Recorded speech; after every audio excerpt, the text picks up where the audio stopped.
Welcome, everyone.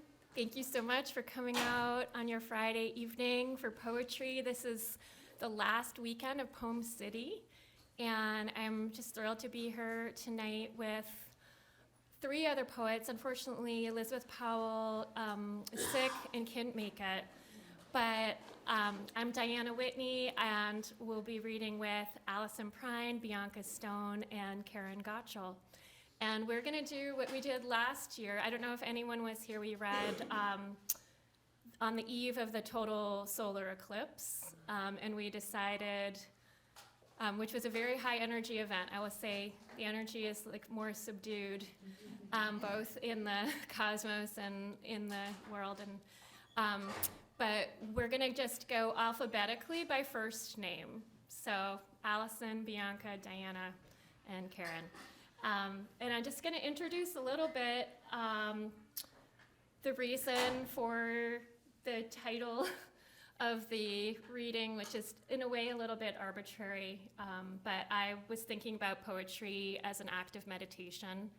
And the phrase meditation's an emergency. Some of you might have been following Rebecca Solnit, who has a wonderful newsletter, but it's actually from a poem by Frank O'Hara from 1957.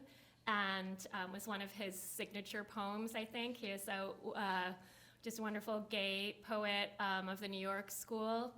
And I've just looked up a quote from that poem, and he says, "I am the least difficult of men. All I want is boundless love."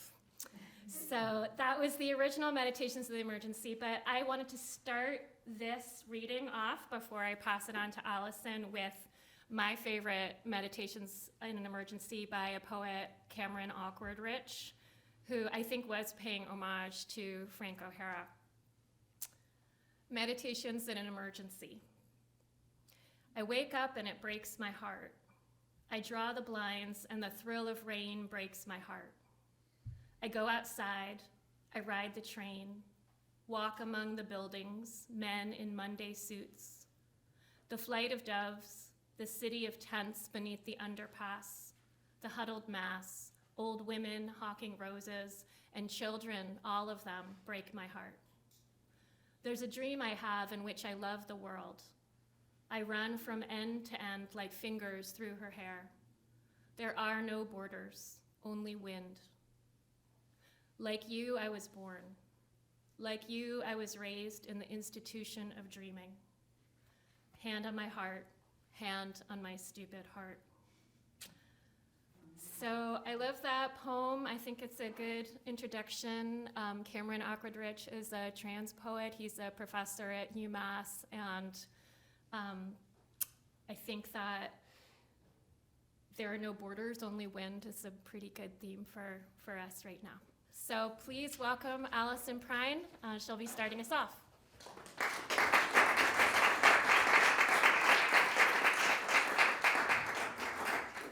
So great to see all of your faces. Can you guys hear me all right? Is this good? Thank you, Diana. Diana really did the work of making this happen and bringing us together, and I'm very grateful to Diana and to Poem City. What a wonderful thing that this little city just comes alive with poetry for an entire month every year. It's really beautiful. I love Poem City. And I'm so happy to be here reading with some of my favorites.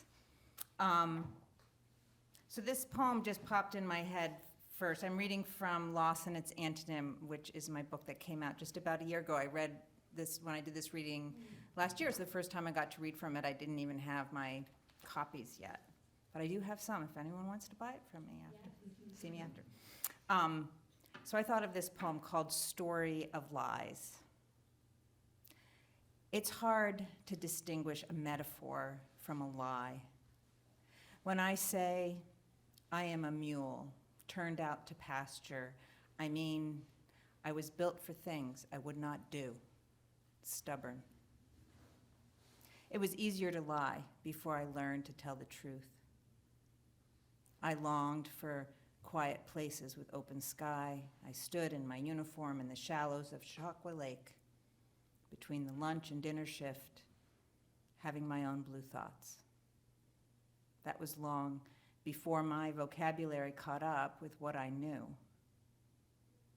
I had as many good reasons to lie as bad ones. I was sure no one felt what I felt because I didn't. Then, slowly, my body began to prove an equation. The total weight of air inside me equaled the words that took years to find my mouth. And then I wanted to read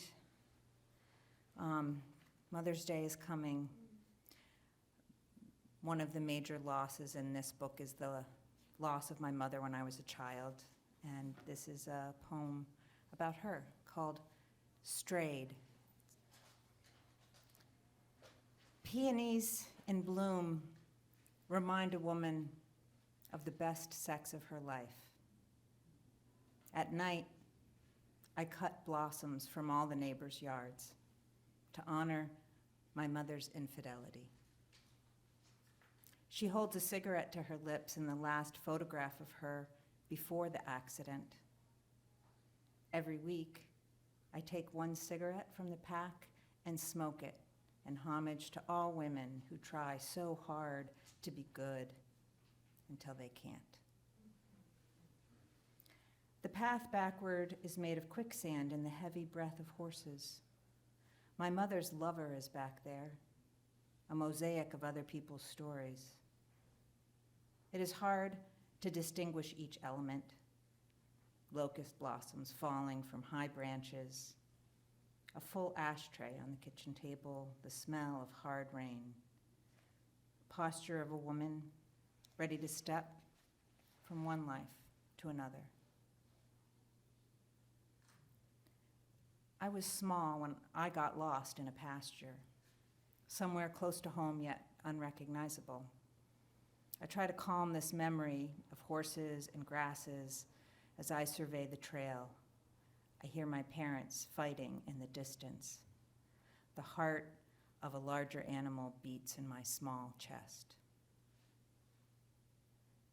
You can see my dead mother in the language of my hands. Here, the grass is wet with spittlebugs and dew, a pasture with 3 horses very early in the past.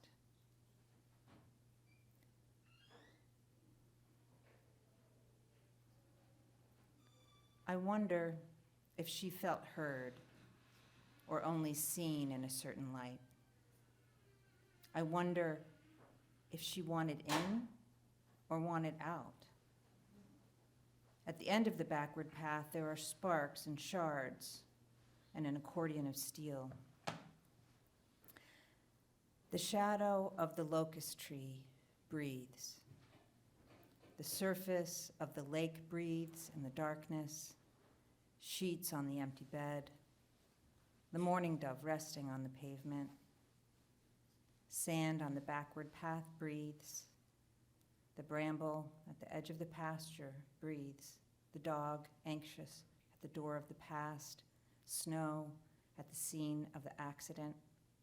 The child I was, asleep in the wreckage, was breathing, but my mother, the other woman of a stranger, ceased.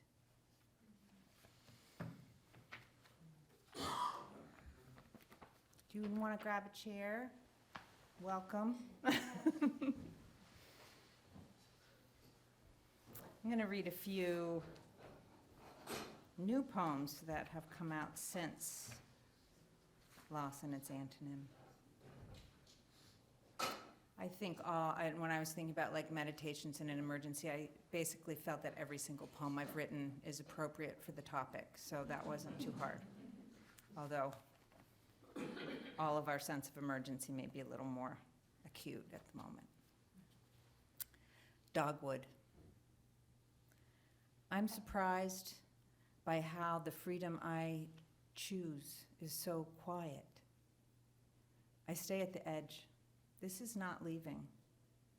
Belonging can be as loose as clouds, as snow. At the edge means to be near.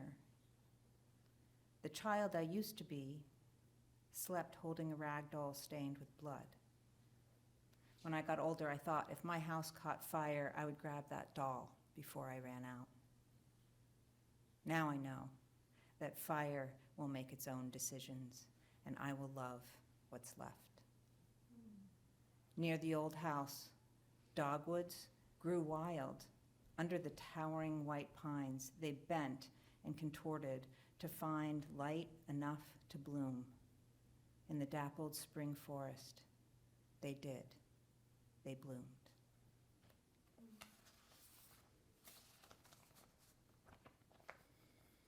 Scar. Because a scar marks the point of attachment, is it proof that you do not get over it, or that you do? The body is proof that you keep going until you stop. I have never felt broken, just marked up. E said the only person you can't stop speaking to, no matter how angry you are, is yourself. I spent years forming questions as I sat by the polluted rivers of my city, comforted by the movement of water, which is a language of forgiveness, all force and yielding, a cadence of leaving and being left. So I'm going to read one more poem. Such a beautiful group of people to read to. This poem is called Long Love. Blur of years stirs in the room on a bright February morning. I have studied your face for 10,000 days. Long shadows across the untouched snow, your winter-split fingertips against my spine. Tone color of your voice that has said my name more than any other. Ragged with grief, hoarse with desire, warm tenor of dailiness. When our love was illegal and we were young, we promised not to promise, didn't we? Didn't we say we would just begin again? Thank you.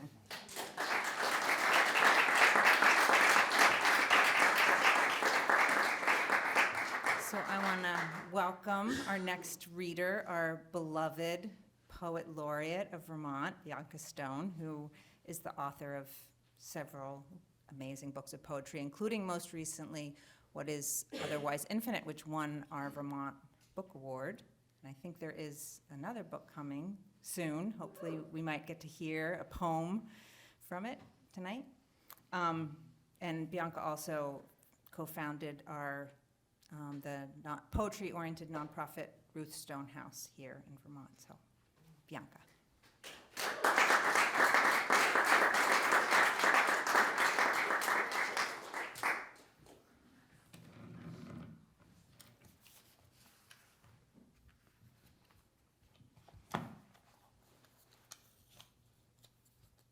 Autobiography. I didn't come from the fresh jelly of the body. Mold grew me. Engulfed, the flowers overgrew. Poetic affluence acquired me on the cheap. Chairs broke me. Bags of clothes and papers left too long in sheds. The smell of their blight was the smell of my youth. Anonymous, fetid colonies built the embryo in its damp quilts and soft books. I aged into being like a prison alcohol in the back of a toilet, fatherless. The first puddle never stirred. It was a toadstool that decided my sex. A symbiotic colony of bacteria coaxed me out of ignorance into ignorance.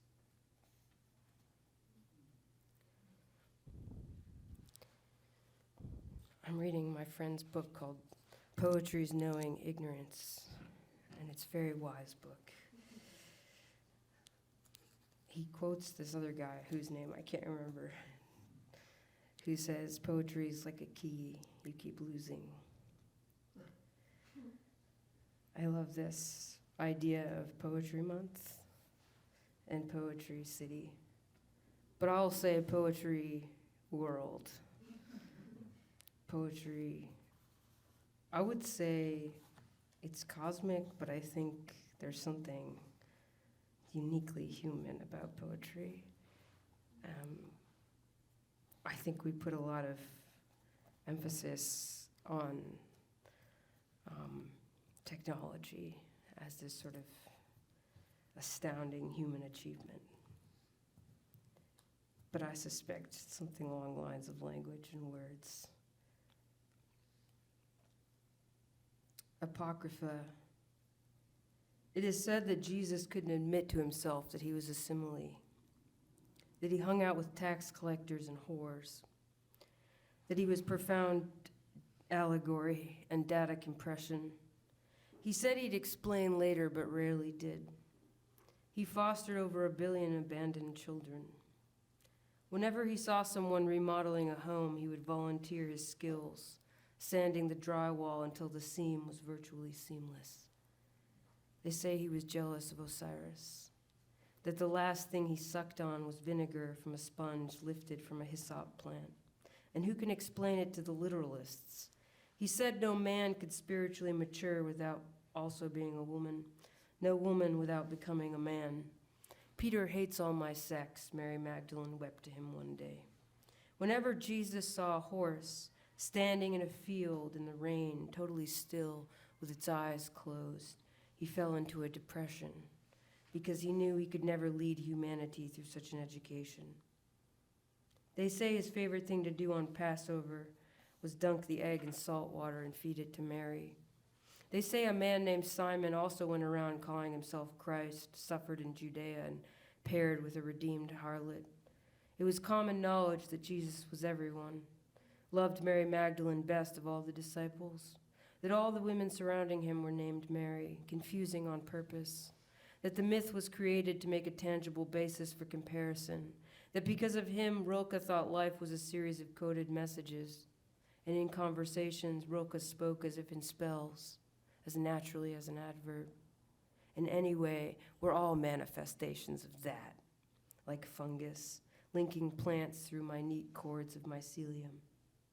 They say God is the oldest tree in the universe, that Jesus was simply a Douglas fir, that in the beginning was a stone flung into the air and it snapped into a bird that made the sound of a phone ringing, and that the bird shat on the head of a primeval woman who was giving birth to fraternal twins in a field of thistles, and that each twin went out into the world dazed, ignorant, lost, that it was all part of the great big plan. They say that relative to our desires, our goodness is overwhelming, that living is tragic comedy, that we seek what is good for the limited idea of good, and that we should go bigger, that we were unsavable, but already saved, that we partied so well, that we never had through the wall to confess, that we were forgiven from birth, that it was just a matter of remembering.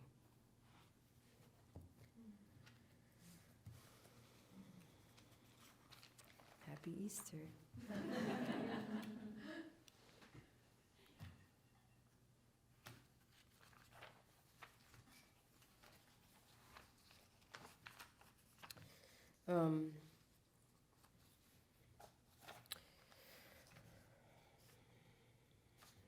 I will read some from the new book, The Near and Distant World.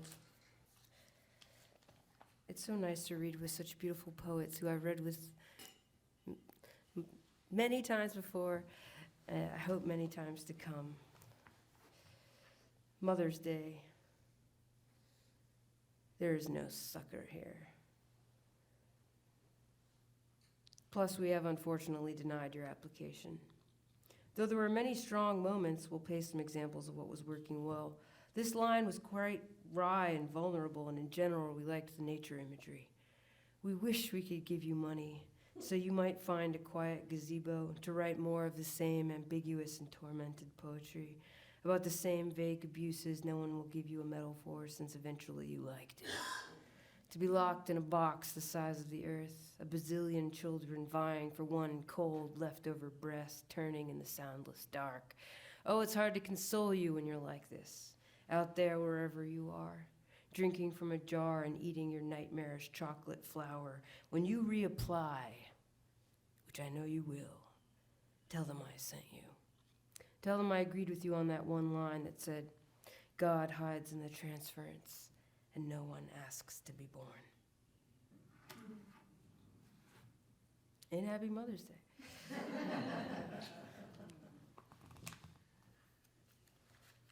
This poem is called Analysans. I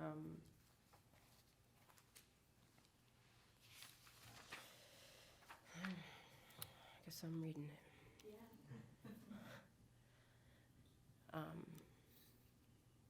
An analysand is somebody who's in analysis.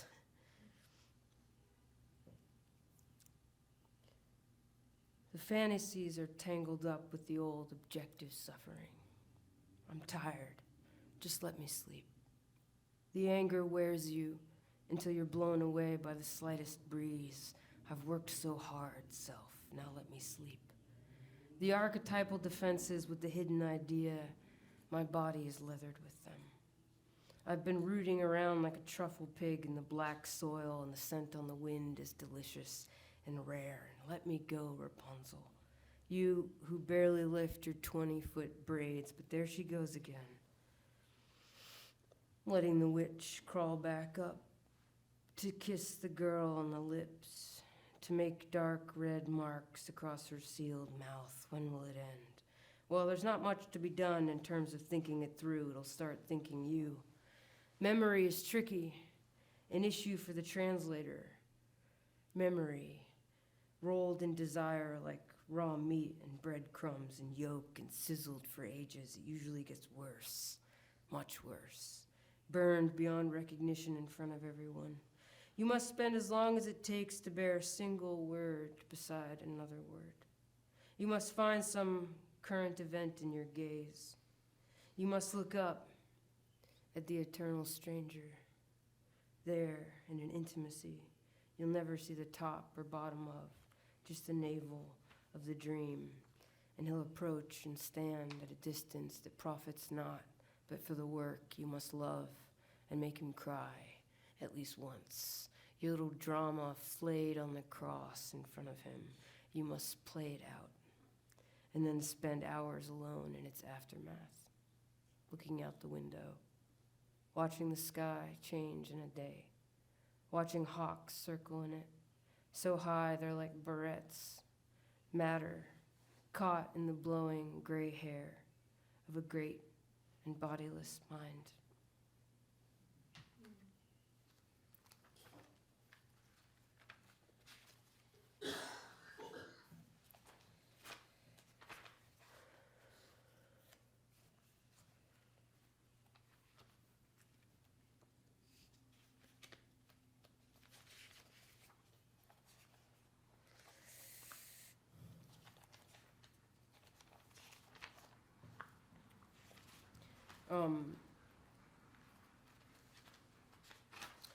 Right. I think I'll end now. I don't know, I guess I'll end on this poem.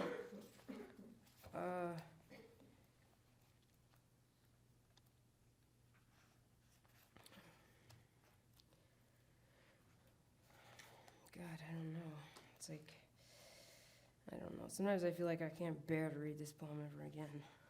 And then I think, this is the only poem to read right now. I'm sort of caught between those two truths. I had this dream where this line,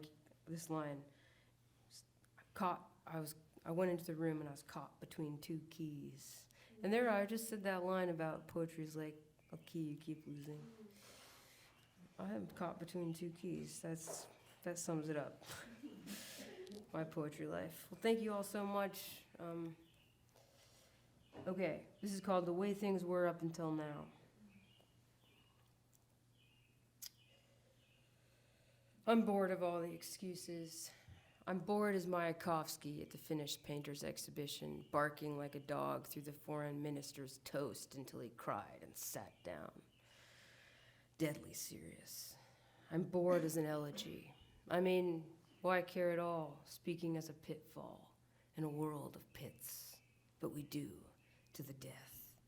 We all agree to garden this year, and my raspberry bushes picked over by the wrens, I'll make them great again and let America go wild. It'll be all trumpets and leeks and lilacs from here on out. Let's stop paying for it. Let's get it for free. Let's plant our victory garden to supplement grief, boost morale, as though something new and uncontrolled were available. It is the original, new, hot, future joy, and we're making it out of dough. And the illusion of separateness, let it go back into remission. Just look at you. You look like a resurrected child, a serious drama and a cosmic joke, scarred, masked, dangerous. And what of the new Eucharist? How hungry I always am, how I long to lack, though in Walmart my heart beats a little faster. And I want the world to heal up, and the world as if it were a flat field, a piece of paper, a Gustave Doré engraving from the Divine Comedy, the one with the silhouettes of Dante and Beatrice standing in front of a blinding, exploding white rose that you realize, when looking more closely, is all made up of bodies and wings, twisted together. The saintly throng, they called it, mashed and hurtling. An image of heaven and the creation of angels, though it is frenzied as any image of hell around a divine nipple. Odin's lost eye in the well, the drain to the other side. Joy. Joy that gets more frantic the more you try to quiet it down. I thank you all so much.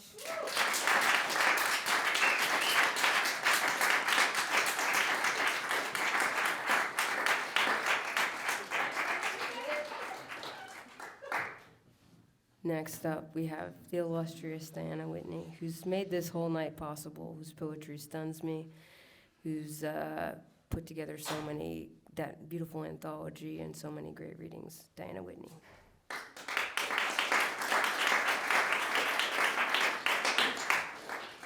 Wow.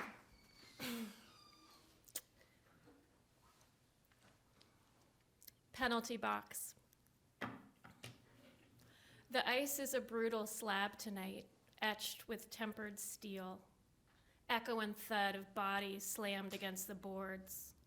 The girls fly like warriors, anaerobic gladiators in helmets and face cages, gloved and padded beyond recognition, no trace of hips or breasts beneath the jersey.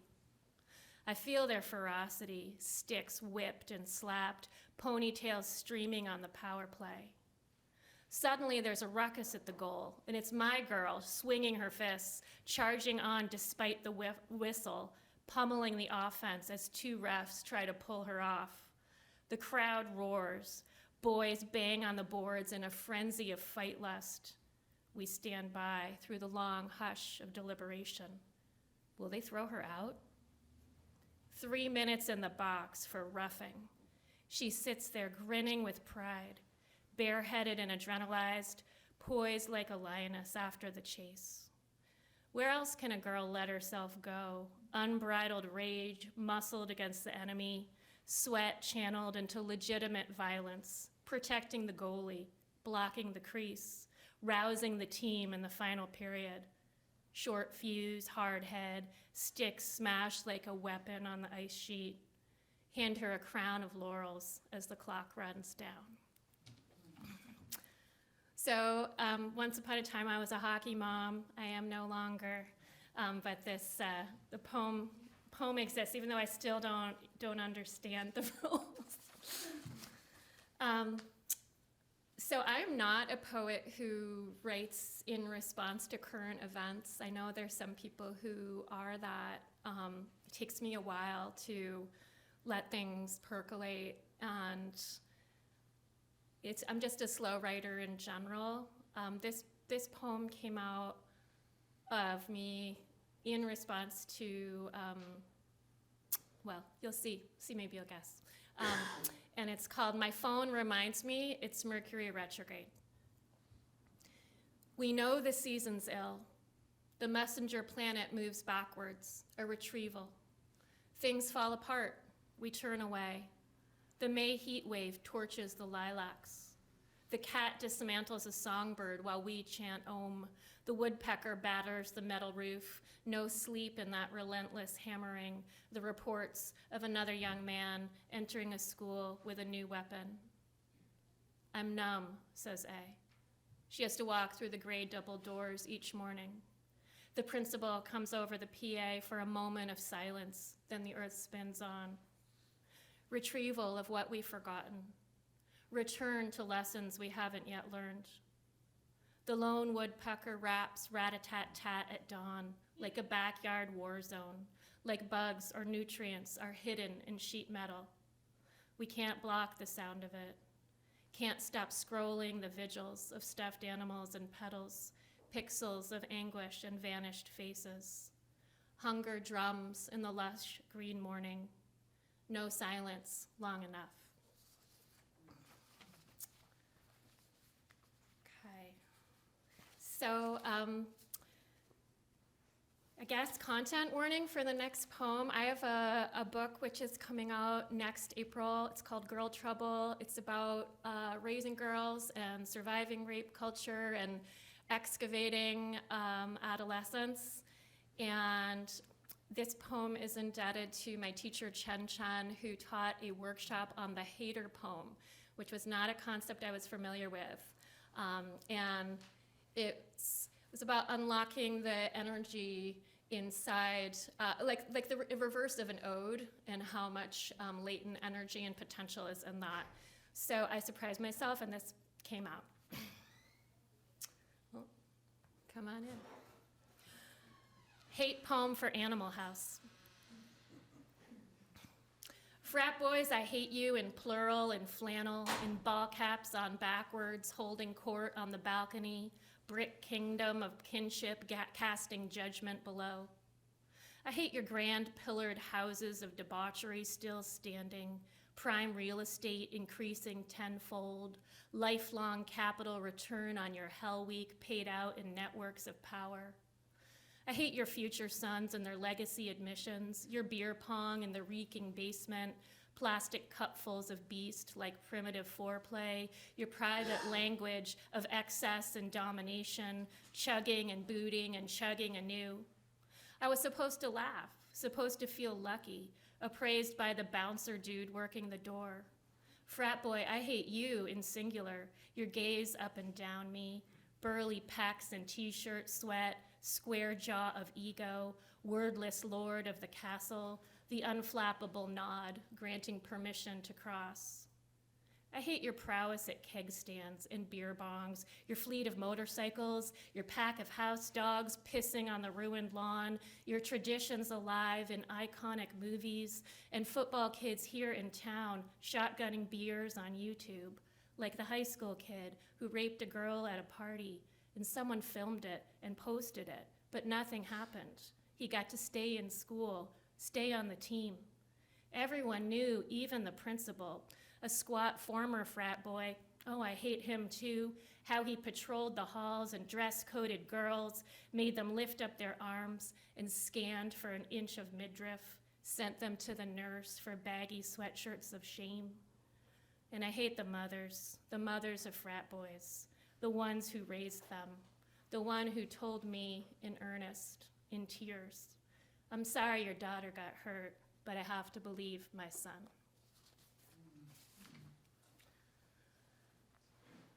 Okay, I'm gonna lighten it up with some astrology. There's a kind of a thread of astrology that runs through Girl Trouble, and it's in gratitude to Channing Nicholas, who I follow and is really generous with her astrological musings. This is short, it's a sonnet, it's called Gemini Moon. The code name for the kink app I never actually used, just lurked a while, browsing the possible bodies, pretending to be someone who knows what she likes. So much Gemini in my chart, the astrologer said, I must be made of air, unmoored, floating on another plane. But she didn't know I've got big bones, broad shoulders, quads like a speed skater. I can run up mountains with the black dog loping behind me, scramble sturdy over rocks and streams. Strong joints, wide feet, sun lover like my father, earth lover like my mother, water spirit at home in lakes and rivers, diving deep for the silty bottom, legs pressed together, rippling the currents. I'm not saying I'm a mermaid, but I swim with that grace. I'm straight up elemental, tethered to this place. So I either have one more. And this is a newer poem. I was talking with Karen before about, the sort of riskiness or vulnerability of reading something new that maybe only you has heard alone in the room where you write. But it's helpful. So this is actually not even in the Girl Trouble book. And it's about family estrangement, which is a really hard kind of taboo topic. But I think it fit for me, the title or theme of our reading, Meditations in an Emergency. And what I had to do to write about this topic was to give it a form, and this form is a mirror. So it begins one way, and then it inverts, and it ends where it begins. Etymology of estrangement. And this is the last poem I'll read. Okay. Etymology of estrangement. To know the origin, how far back do we have to go? Old French, unknown, unfamiliar, not belonging to the place where found. For years, my brother drives past me on the road, eyes fixed ahead, high up on the green tractor, as our mother slips mutely beyond the veil in our childhood home. The family drama unfolds over email. Heavy, wet snow slides off the roof, and 3 swords pierce the solitary heart. Vulgar Latin to treat as a stranger. My thoughts circle the same sad drain. Even the moon is spiraling slowly away at a drift of 4 centimeters per year. A God-sized hole widens inside each of us. Nothing can fill it. Nothing can fill it. A God-sized hole widens inside each of us. At a drift of 4 centimeters per year, even the moon is spiraling slowly away. My thoughts circle the same sad drain. Vulgar Latin to treat as a stranger. 3 swords pierce the solitary heart, and heavy wet snow slides off the roof. The family drama unfolds over email. In our childhood home, our mother slips mutely beyond the veil. Eyes fixed ahead, high up on the green tractor, my brother drives past me on the road. For years, not belonging to the place where found. Old French, unknown, unfamiliar. How far back do we have to go to know the origin?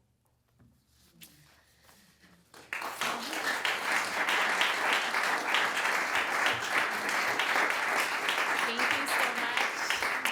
So our last reader, I'm delighted to introduce Karen Gottschall, who is here from East Middlebury, where she teaches poetry at Middlebury College and is a very generous ambassador for poetry and holding creative space for others.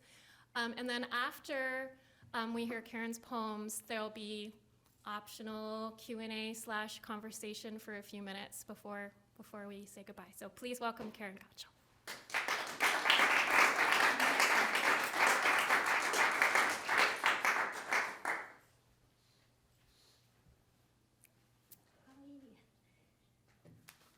Okay.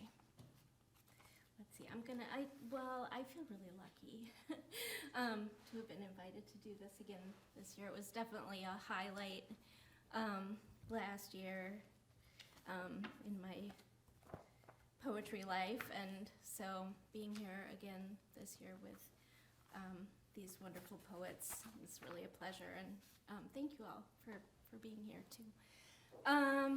Okay, let's see, I feel a little bit disorganized. I came from work where my students at Middlebury are all having their end of semester emergencies. So I just was like, well, I'm just gonna throw a bunch of poems in my purse and hope for the best. Which is kind of the story of my life. But so I think, and I am gonna read a lot of new poems, but I think I'll start with a poem that I wrote last summer during that really hot, remember that heat wave? This is called Homesickness. I move through the house in the heat, and I miss the rooms where I am not. Room with a spider on the ceiling, room where I left a record playing. Even when the record ends, I can hear the emptiness of that room. It's too hot under the eaves. All afternoon, I've been trying out these rooms. I've been walking into them, dropping a needle or carrying a small book from one into the next. I'm restless where the sun beats against the windows, but where it's dark and shadowed, there's a deepening grief. The world has already ended, and I hear its emptiness. I miss the rooms where I will never be. I feel like a lot of my poems for the last few years are just like there's just this kind of vague ego grief, you know, that it's just like, what is happening? How to live in this weather. Okay, so yeah, I've got a bunch of really newish poems that I feel like, well, if they're good, awesome. If they're bad, they're not finished. So, and as I said, I'm hoping for the best. I've been trying to write, I assign my students at Middlebury a poem a week, and I've been trying to do that myself, because that feels important to only assign what I can manage for myself. So that's been my project this spring. So these are all really new. This one's called, I just had my a passport photo taken, and the advice or the direction about how to pose for a passport photo is look straight ahead with a neutral expression. So this poem's called Straight Ahead with a Neutral Expression. Yesterday I was thinking it's a long time since I felt seen.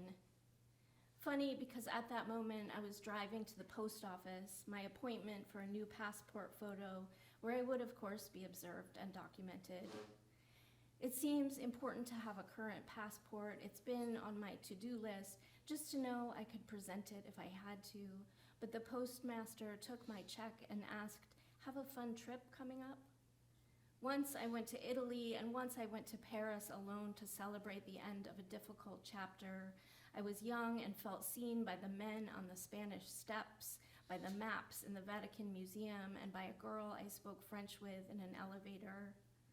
I felt seen more often in my childbearing years. I felt seen before my hair turned gray. What's wrong with me, I wondered.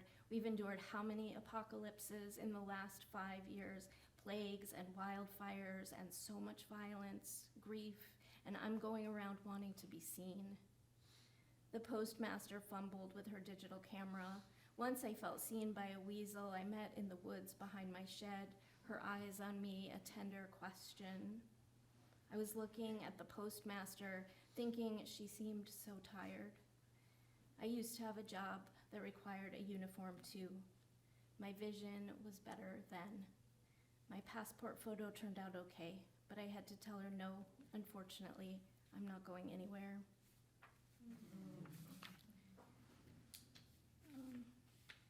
This one is called Sycamore Street, and it's dedicated to Alice, and crying. And she'll know why. The why of it has to do with Greek mythology and banishing Greek goddesses from my poems. Sycamore Street. All that winter, the wind bashed the borders of my district. The birds and other animals had taken their hunger, their feathers and soft coats. Every morning, my uniform was starched and waiting, and I yawned on the city bus as we idled at the red light outside the cemetery gate. Poor Patience Post, I thought, buried like a nut. Buds tender in her silken ears, 2 seats up, a young nurse applied mascara. Cold air scented by paper cups of steamed oat milk, each passenger with her difficult, unspoken questions. The wind troubled the trees at the edge of the county. Poor Ellen, wife of Arthur, her desire, and her song, A Mouthful of Stone.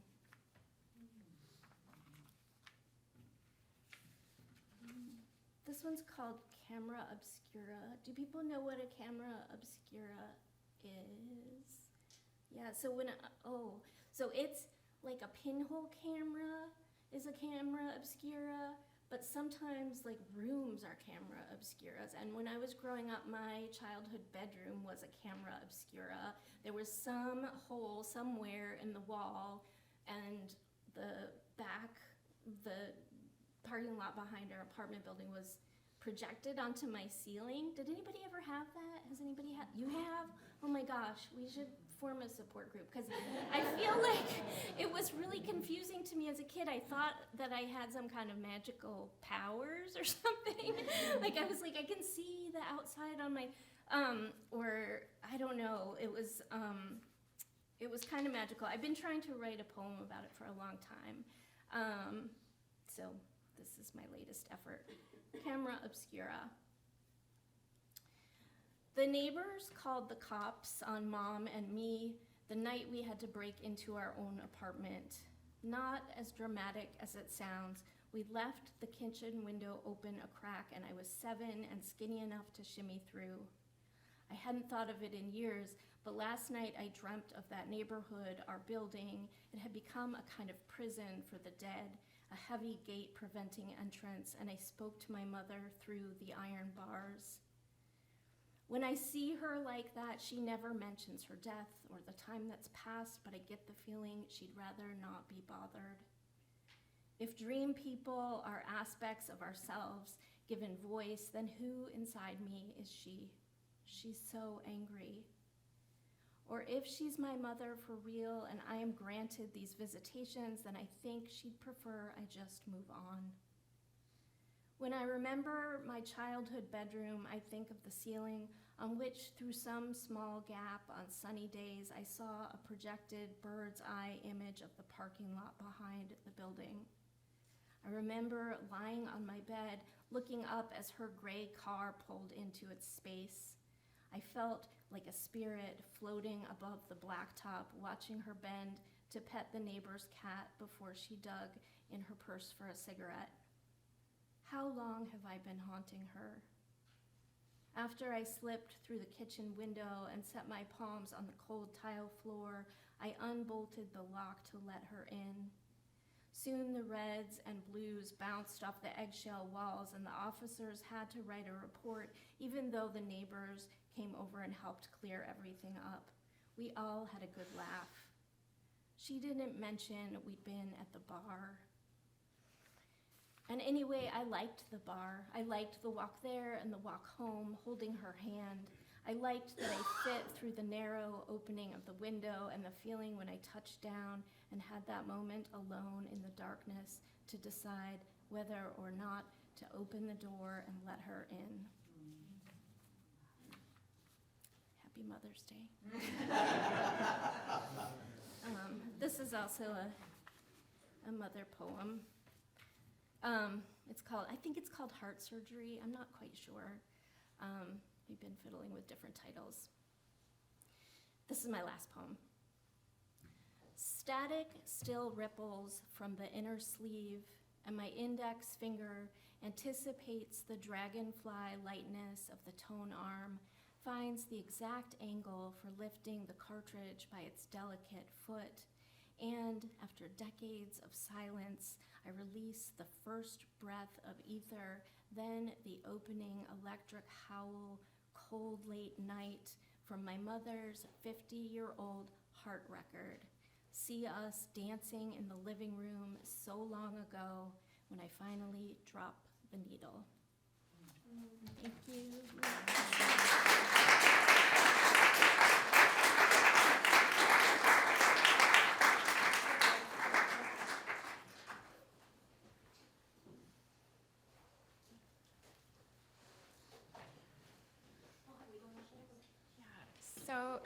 So is it good to have the microphone? Should we like pass it around or? Okay.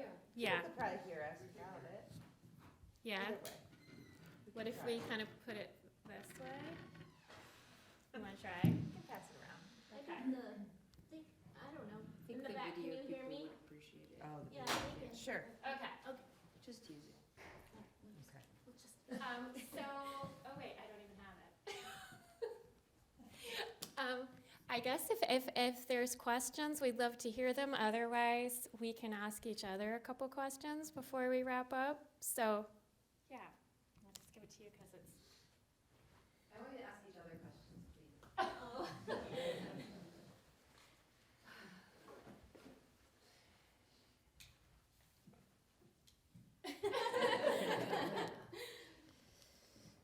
I've been thinking sometimes about the sort of evolution of autobiography and poetry in my work. And I was thinking about your mother poems and your mother poems and your mother poems. I don't know, I guess, how do you feel that poetry is uniquely situated to explore autobiography, and how is it sort of transcend the idea of memoir and nonfiction, and do you find it, like I do, something beyond the confines of the so-called autobiographical? Maybe I'll start with you, Karen, because you just read, and I really liked your mom poems.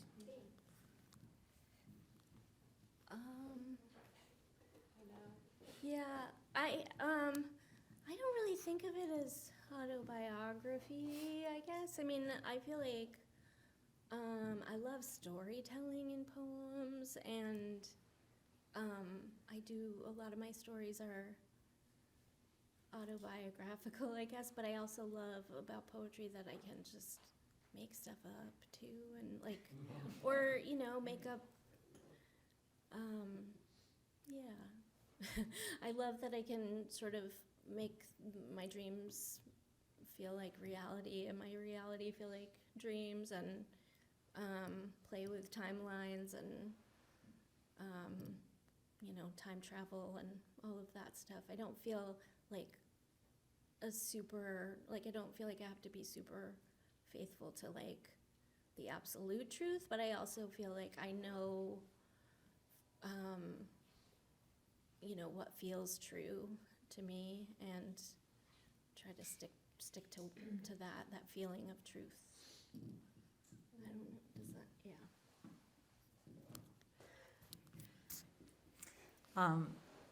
It's funny, I don't know if I can articulate this, but I feel like in writing the poem, I feel like I can look at something in this like sort of kaleidoscope, squinty way that is different than just telling story. That, you know, it isn't like a straight up narrative. I mean, I think that's what lyric poetry does for me, is that it just sort of, it makes me feel while I'm writing it like I'm not really telling the story exactly. But then once the poem is done and you read it to people, and then it kind of actually is like a more distilled, intense version of the story. Mm-hmm. So in fact, they know more of the story than maybe even you knew, kind of. And it has that sort of power, that kind of frightening power of saying more maybe than just the facts of the story. I'm gonna hand it to you, Diana, but I just wanted to pick up on that, which is that, like, I think you're sort of getting at a really important point, which is that, like, how can we know our entire autobiographical story? We don't, right? There's so much work in the unconscious happening, and I feel like somehow poetry does something really great where I'm really obsessed with the idea of, that all poets are liars, right? Plato said poets were liars. Nietzsche's Zarathustra said poets were liars. It's come up again and again, and I think there's something about seeming untruths or this sort of like dreamscape or mythology that is able to channel truths that are not even known to the speaker, right? So there's this great thing that happens where the poem can be a vehicle to discover more about yourself. And I feel like I keep looking back at my poems and finding new things in them, right? And I feel like a poem is successful if it keeps unfolding and giving different things out of it, right? And even the poems I read by other people do that. But it's a bizarre phenomenon when it's your poems as a poet, because like the incredible thing about being a poet is you're like constantly, there's this constant like work to understand the self and know the self. So it's this really like almost like esoteric like pursuit in life for knowledge. And it's like built through the reader too, because you have all this stuff you don't know in the poem that the reader helps create too. But Diana, I want to hear what you have to say too. I know, can I? Yeah, I think maybe we have to scoot down. Yeah. Oh, yeah, here we go. That was gracefully done. This is such a good question. I feel like we could just have like an entire panel just on this question. So I think about the difference between truth and fact, and I taught writing narrative nonfiction to 10th graders for a semester, and we had like a whole class where we talked about that.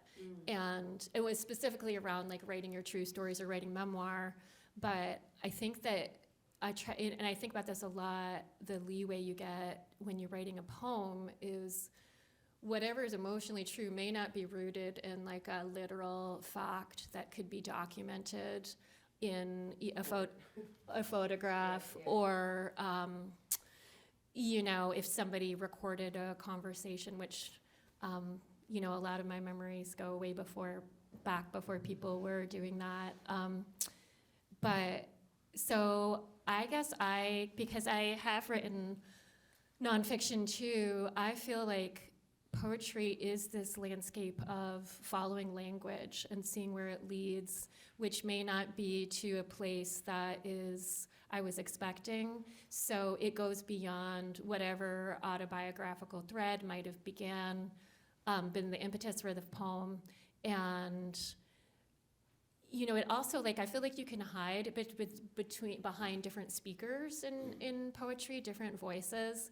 Like when I was working on some of the Girl Trouble poems, this really mean voice came out, like this kind of scolding. It was like the voice of like the institution who was talking to like a young girl or like a survivor. And I was like, where did that come from? Like, that's not me, or, I don't know what that origin is. Like, it's not even an origin from necessarily an experience that I had, but I think poetry gives us somehow, like, if you kind of open up your ears and are in that meditative space, which it's really hard for me to get in these days because of this sense of emergency, but that's when the voices, I'm able to listen and to follow them.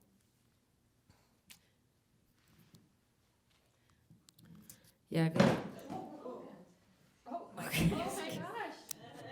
Are you okay, Kelly? Yes. a lawsuit on the.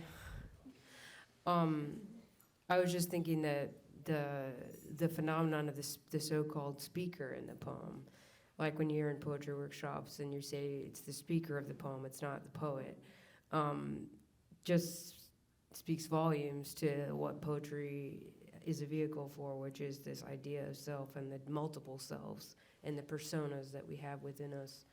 And it's just such an incredible thing to be able to have conversations with multiple parts of yourself in the poem, and the reader have that same experience as well. One thing that I find really wonderful and also embarrassing is when, like, I've gone to like a class. This chair. Chair's falling apart. And and like a student will ask me, like, will just say something about one of my poems that I realize in that moment that they're asking me the question is true, but I didn't know before they asked me that question. And I'm always like, could you tell me some more about that? I mean, that's what I feel like inside. Like, will you just explain? You seem to understand things about this that I don't understand. Could you tell me more about that? I mean, it's just interesting because I do feel like the poem sometimes knows me or exposes me more than I know myself. That's why workshop is like therapy. Because, it's so funny, and like, I'm teaching like an intro to poetry class to like undergrads, and they're all like, they're having their first workshop, and they're all like, they're so happy to have themselves spoken back to them, and they're like, so there's some sort of like elation. I remember this feeling too. They haven't got to the part where you're really torn apart and feel like shit during workshop, but like, it's just great. You're absolutely right. Like, there's this amazing phenomenon of like, you present your poem, and it's like your poem knows more about you than you do. And I'm convinced because it's consciousness on the page, and it includes the unconscious, and we don't know the unconscious by definition. So it's like, oh, it's there you've contained it somehow, and you can start, and it's never fixed. It's never definitive. You can never say, this is what this poem means. This is what I mean, right? So you get to keep, it's like an active consciousness of you on the page that's not you too. So it's just like, what a genre to expose so much about human thought and being and language. And is there anything you want to expand on, Karen? No, I mean, I'm thinking about like what's coming up in people's answers about sort of the dream life too, and how that does feel like, I mean, I feel like my poems are autobiographical in the same way that a dream is autobiographical. Totally, yeah. Like, it feels like sometimes it's not the events, but it's like all of the kind of associations around events and kind of the feeling of it too. I don't know. I mean, this is gonna sound really woo, but I don't know if other people have had this experience of like writing a poem and then like kind of later something from the poem kind of comes true in this weird way, and it's like I've had that with dreams too, and it's a similar thing where it's like, how did the poem know? Yeah.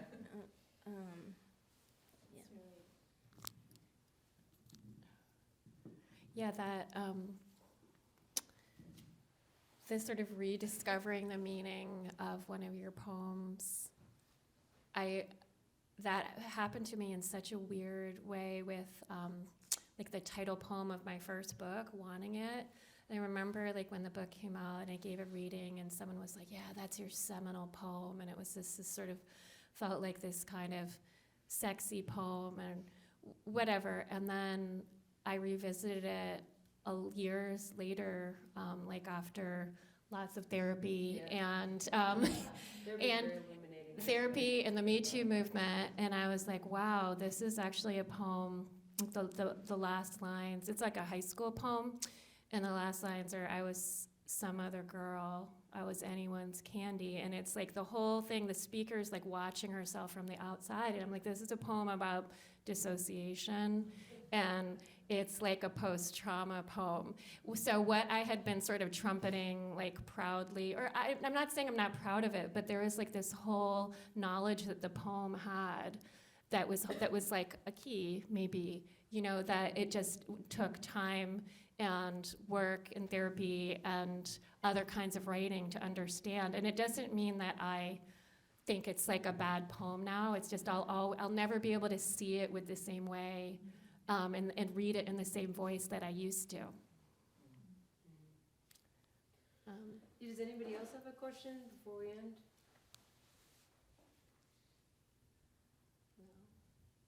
I guess maybe I'll just end with coming back, just asking everyone around that question of poetry as some either meditation or some response to something that's in emergency or emerging. And I mean, I know that's like a really big thing, but maybe just to share like how that resonates for you.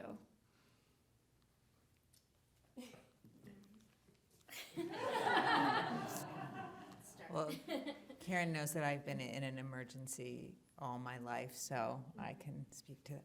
No, I think that to me, writing poetry is like kind of like how I like. It's like the tree I hold on to in the wind or whatever. Like it is incredibly useful to me, and I don't generally. I mean, I'm not processing in my poems like the current events, but the current internal climate is what I'm always working with. And so I do feel like the writing of poetry, like if I don't write for a while, I feel really off. And so it feels important at this time, even though I don't know that my poems are like contributing at all to our ability as a community to respond to what's happening. It is helpful only in that it helps me, and therefore I'm available to respond in other ways as well.